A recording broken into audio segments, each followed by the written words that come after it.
is Beverly Blog Burgess. Talk Radio. This is Beverly Burgess, and I'm coming to you live here on Blog Talk Radio. And tonight we are talking about, can the great state of Florida survive another shutdown? This has been a big topic on a lot of people's minds. And we're going to go ahead and take our first call because over the weekend, apparently, we had 10,328 new COVID cases. Today, we had over 9,000 new COVID cases. So we want to get some input and get people's opinions about what's happening. We're going to go to the first call on the air. What is your opinion of what's happening with the COVID-19? Hello, caller? Yeah, this is Beverly. You're on the air. What is your opinion of the COVID-19 and can we survive another shutdown? Hi, Beverly. It's Libby. Hi. Hi, Libby. How are you? I'm doing good. How are you? What do you think about the state of Florida if we can survive another shutdown? You know, I don't know can our mental health survive another shutdown besides our economics. That's where I'm concerned about.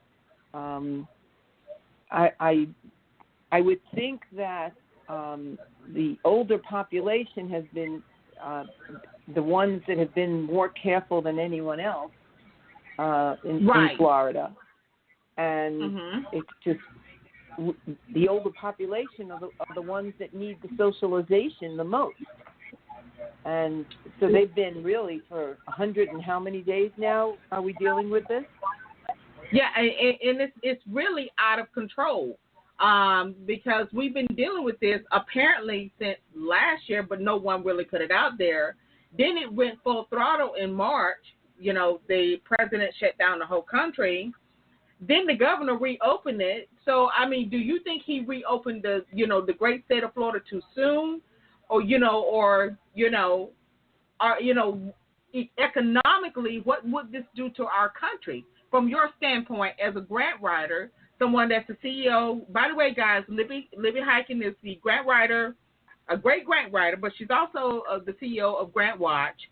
She does amazing things. She helps people get grants, but she's in this industry where a lot of nonprofits depend on grant funding. So if we went through a second shutdown, do you think the state of Florida, Libby, would be in another Great Depression from the 1930s? I think the state of Florida is going to be resilient. I think that we're going to come out of this, and we're going to come out of it well.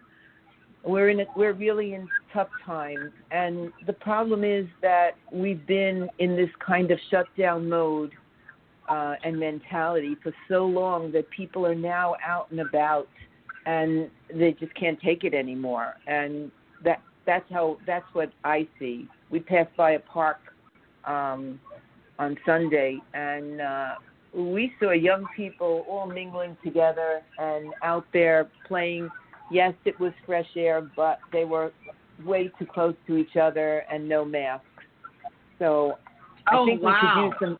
Yeah, I think we could use some good public service announcements and about wearing masks and all of that, huh? About social distancing, about things that you can do and who you can be with and who you shouldn't be with.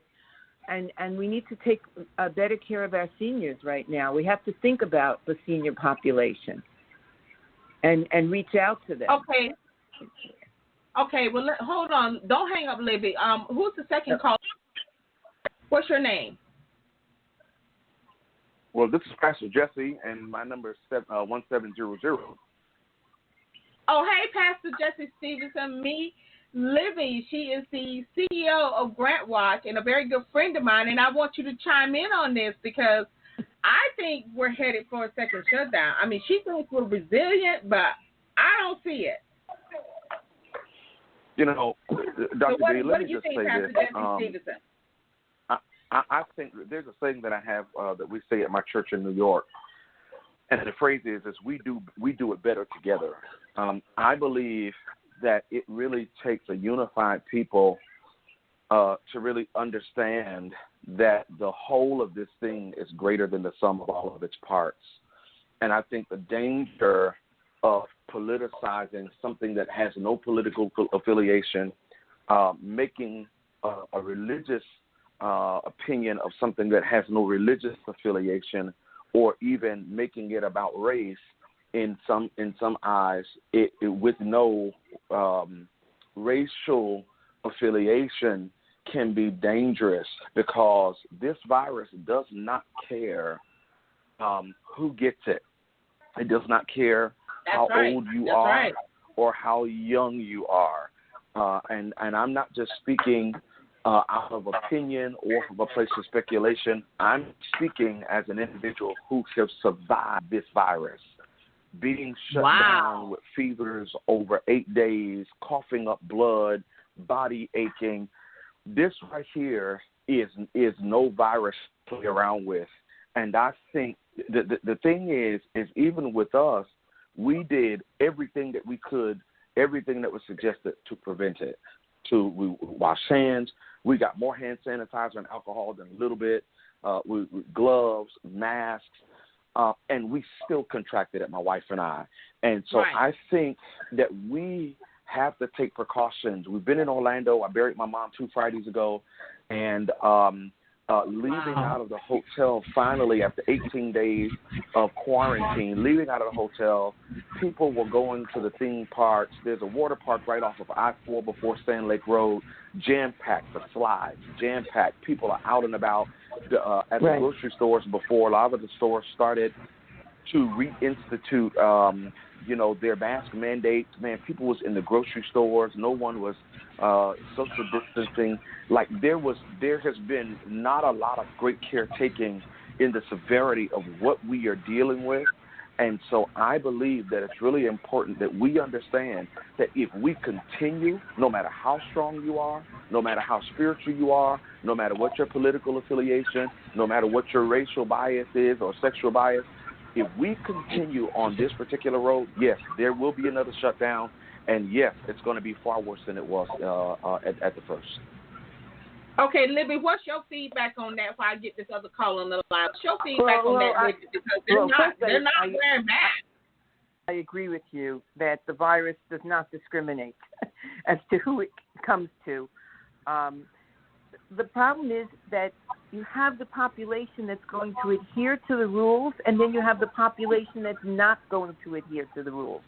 So if we shut down, right? So if we shut down, which, I mean, it doesn't bother me if we're shut down or we're open, because I'm still sitting in my house on my computer with all my workers working remote since the beginning of March. So as far as I'm concerned, I'm going to continue in the same vein, because I don't want to catch it, and I'm following every single rule possible. But if we shut down, I just feel that it hurts the same people again. The ones that are following the rules, the ones that aren't are going to do the same thing they've been doing all along, and there's no teeth to the shutdown. There's nothing that actually enforces the shutdown. Well, that's true. That's my now, fear. I want and I want to jump in with the caller calling from 404. Who do we have on the line? Oh, this is Naj. How you doing? Hey, Naj, what's going on, baby? Oh, not much. Trying to talk to y'all through the mask.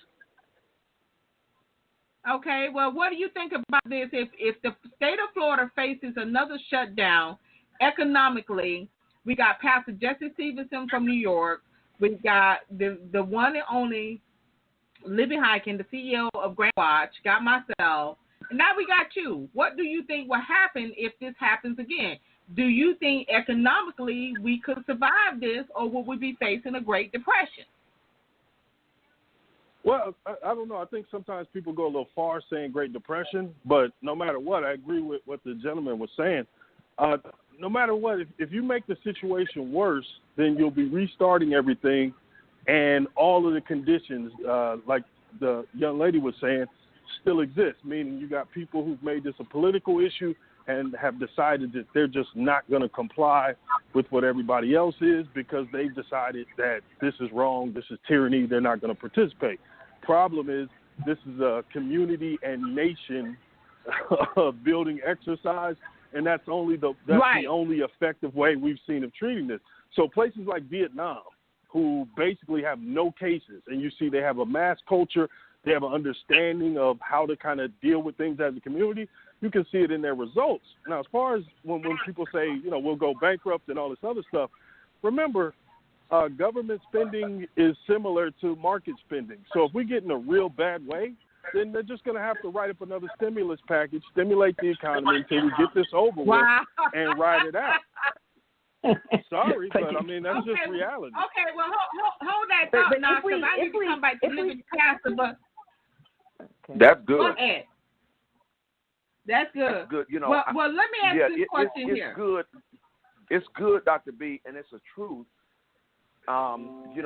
It's so unfortunate that you have one group of people who are doing all of the things they need to do and following all of the rules, while you have the others. And let the truth be told, this thing is again as crazy as it seems. I have several friends of mine whose family tested positive with the virus. They said, we've done everything that we can do not to get it. They all went and got tested. It took 7 days for their test to come back. And the day that they announced that Florida had, I believe one day it was like either 11,000 COVID cases or 10,000 COVID cases. It was one of those big numbers, either 10 or 11,000. He said that they were a part of that big pool number. But those particular results that came back weren't like, oh, these are the results from today's test. Those were the results from 7 days ago when they tested. Oh, wow.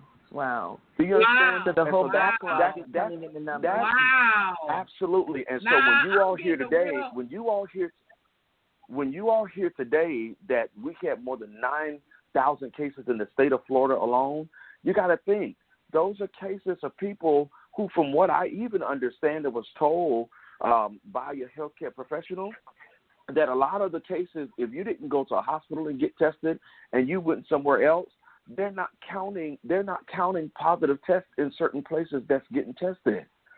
So it's a greater epidemic than what we really see. What we really understand. It's really bad, and so I'm not hoping for another shutdown. I believe that our mayors, our government officials, at every level, can agreeably come together. But we got to. I hate to.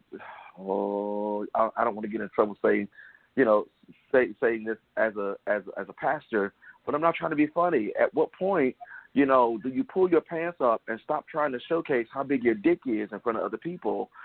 Just to make a political point about something that's not political. It is what it is. But let me do this. The caller calling from 347-417-1171. Who am I talking to? Hello? Okay, that one dropped off. But listen, we got a good conversation going here. And what I'm saying is that some people have made it political. Some people have made it about how big of the body parts. And some people have literally said, I went to Walmart personally myself. I mask up, I have gloves, I sanitize, I wash my hands, everything.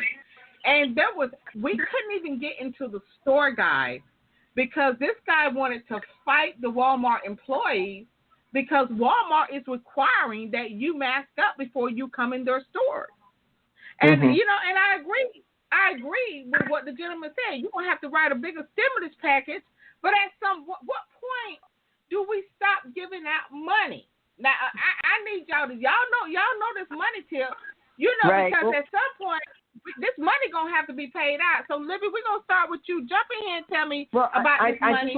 Then we're going to go to Pastor and then Nas. Okay. I just want to first, I want to make a point.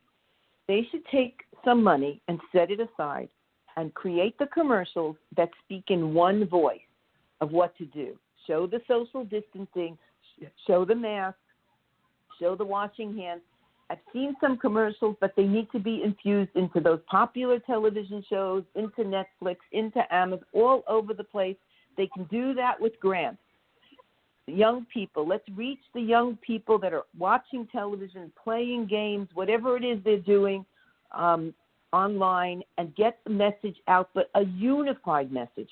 Because what we've had is it's almost like mommy and daddy are fighting and the kids don't know what to do. That's what we yeah, see. they just standing there like standing there. One is cheering for daddy, one is cheering for mommy, and it's just like, right. Hey, I'm not going to do this. We've had the politics. We all know everybody's trying to make themselves greater than the other. We're not interested in that. We just want a unified voice, a unified message. This is what America needs to do. And we don't need any political people behind it. There's enough. They can put out grants to get these messages, these 30-second spots developed. They'll be developed right away. The kids love to do that. And then they'll get rewarded. They'll get some money, to create. I agree with that. Well, I agree with that. Now, Pastor Stevenson, what do you have to say about that? And then, Nas, we're going to bounce to you. What do you chime in on that, Pastor Stevenson?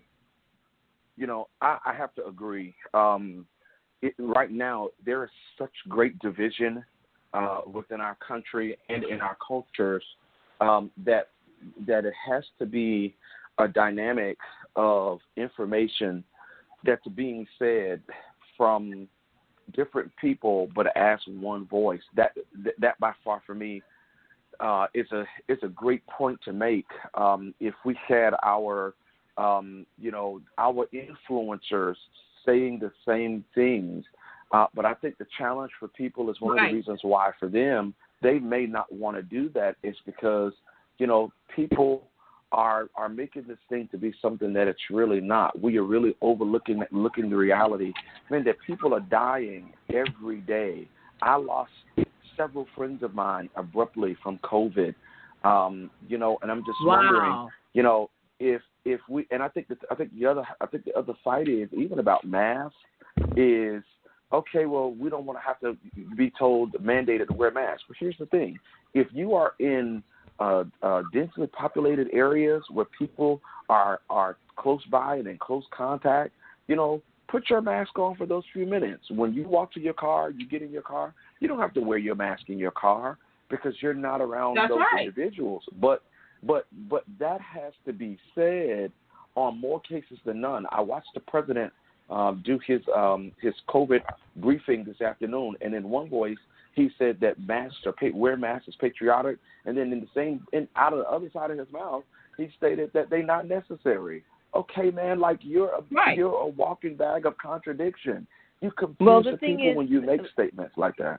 Pastor, the thing is that there are times when a mask is appropriate and times when a mask is not necessary. And I'm going to give you a very good example. I'm going to give you a good example. Well, that's exactly what I just stated. Yeah. Right. Okay. So I went walking with two girlfriends one night in my area, and we all wore masks because we're trying to social distance. One's across the street, one's in the street. There's not much traffic there. One's on the sidewalk. But still you're talking, and you could spit while you're talking, and we don't want to infect anybody. So we wore masks. And it's not a populated area. Okay, that's a good point. Right. Mm-hmm. So now, honestly, I couldn't swallow for a day after that, and I didn't feel well because I was exercising and breathing in my own air. Now, when I walk with my husband and there's nobody around, we don't wear a mask. Nobody's there, and if we see somebody, we see somebody coming, we cross the street. We stay away. So there is a time to wear a mask and a time when you really shouldn't necessarily wear one. And people understand the difference. That's not the conversation. I got to get something from Nas on this. And now, Nas, what you think about that? Yeah, that's not even the conversation we're having, where we start talking about light contact moments or moments where you shouldn't wear them. Yeah, we want to get to that place, but right now we're at the place to where we're trying to convince people that they should wear them publicly. This is essentially like when we were children and they said, perfect attendance, you get a pizza party for the classroom. Well, if 6 kids didn't come to school a couple of times, guess what? You didn't get the party. So essentially, by saying politics instead of saying what we should use it in plain language, in plain English, this is what needs to be said. The President of the United States needs to say, I got this wrong early on. We need to take on this mass culture as a real thing to defeat this virus. I was incorrect. That will force a lot of his supporters, which is the majority of the people who have decided that this is a hoax or that masks are unnecessary, who are susceptible to internet propaganda and disinformation. There's a video called Plandemic on Facebook for 3 days. That thing got shared like a virus as far as spreading around. All kinds of inaccurate information that put people at risk. So until we can actually talk about this in a real way and say, yes, the leadership of the President of the United States is needed right now. He needs to handle this in a more responsible Ma'am, I don't need you to defend him right now. We got to talk about accountability, responsibility. Don't people on the right love those two words? Let me finish. Accountability and responsibility. When you are the head of a nation and there is a global pandemic, if you have the worst response, worst results, highest fatality rate, then you have not handled that properly, and you need to reset. That is plain language that needs to happen. You can't keep hiding behind these ideas about, well, I like them on this issue, I like them on that issue. We're not talking about those issues. We're talking about this specific one. So let's go to Japan. Let's go to Vietnam. Let's go to China. All these different areas, why are they doing better than we are? Because culturally they're taking on the challenge while we are sitting here quibbling over whether someone should wear a mask or not, whether someone should socially distance or not. We're debating about it. And it's unnecessary. So, Libby, what were you going to say? I'm not debating. I'm saying that we need one voice that follows the science. The science originally, there is a problem here. If you think about it, originally we heard that we couldn't get, I bought masks very early on for my family, but there were no masks.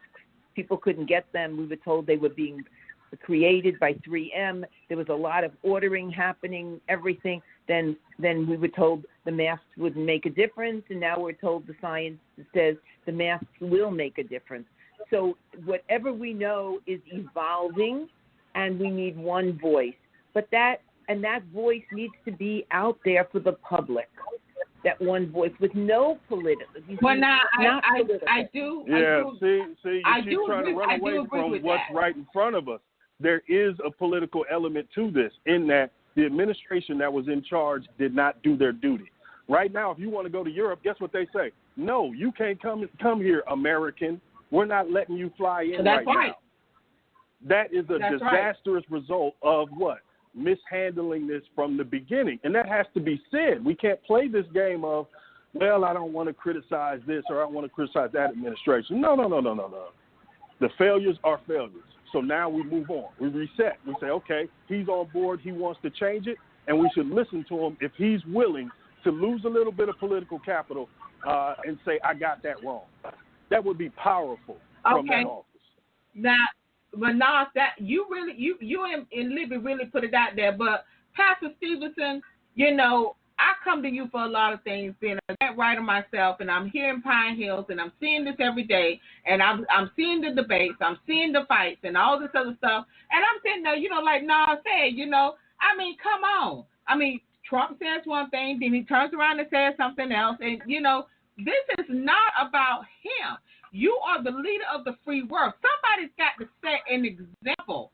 And so when I see people going into Walmart, literally putting their hands on Walmart employees and see Walmart don't play by their people, okay? Walmart is saying, okay, like I talked to the manager, and Nas hit on this point. Okay, if the leader of the free world ain't going to step up, somebody got to step up and have enough common sense to say, hey, until we get this thing under control, mask up, okay? Period. Because we're going to have, and Pastor, this is why I need you to chime in while we got a few more minutes. We think we seeing people drop dead now. We ain't seeing nothing because they're talking about a second wave with this. Yeah. You know what? Pastor, do you know where you got this from? I don't.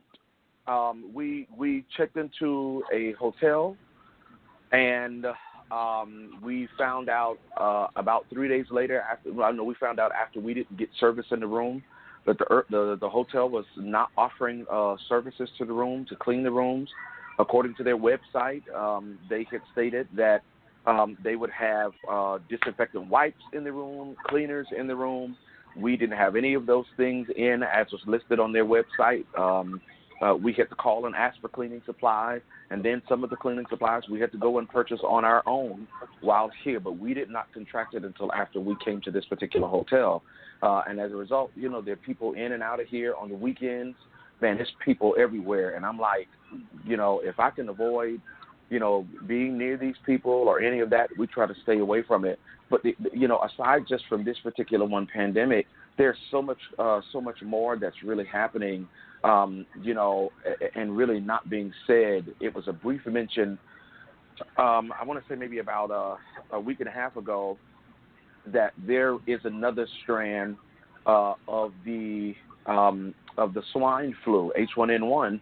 There's another strand of swine flu that is happening and being released, having been released over in China, that's far worse than what we're experiencing with COVID and far worse than the previous H1N1. But you don't really hear them talking about that now. And so what's happening is when I look at a president that we should really be able to get level of responsibility from, and the only reason why he returns to do his COVID briefings is because when they did them, his ratings were the highest, and they were higher than any other ratings that have ever had ratings, as he would say. Like that for me, that's not enough. That's not enough for you to come and use your platform to decipher information, and you giving information wrong. And then much of that time you spent talking about the fact that you built an economy that we all clearly know that Barack Obama helped to set this economy up before he got in. But then, two, you spending time talking about jobs. You're talking about the fact that we have better testing than any other country and that we have a better handle on it than any other country. My people, my brothers and my sisters, can I submit to you all that the report has showed that the state of Florida has more cases of COVID per capita than any other state in the country, not to mention that Florida. And that is true. And that is Florida. true. So listen. So is it because we're testing more? We're going to be getting a lot more testing. Yeah, that's not an answer to that, though. To say that we're testing more, therefore we're discovering more cases. No, if you were testing more but you had low transference of the disease, then the test would be coming back negative. But you're getting high test results because the disease is transferring a lot down in Florida. So people have to stop repeating the president when he says things like, well, that's because we're testing. Like, nah, where else is testing? South Korea, Vietnam, Japan, Germany, England, they're testing too. Why aren't their results saying that? Yeah. What do you think about the cruise business? The cruise lines what do y'all think about that? Because that's right now, hurt guys, our economy. what I need to do, So what I need to do right now is, look, I'm going to give y'all a final word. This is, we do a little 30-minute show, and you guys have really chimed in and given us some good information tonight. And, my prayers and thoughts are with you, Pastor Jesse Stevens, and I hope you have a speedy recovery, and I hope you stay healthy. And, Libby, you really put it out there tonight. And, Nas, you calling from the ATL. Listen, everybody need to get a clue. This ain't nothing to play with, period. And they can chop it up anything. Amen. This is something you don't play with yourself. So I want to thank you guys for chiming in. Yeah. And I want to have y'all back next week. But right now, this is your girl, Beverly Burgess, and I got to sign off. Thank you. Thank you. Thank you. Thank you. Thank you, Nas.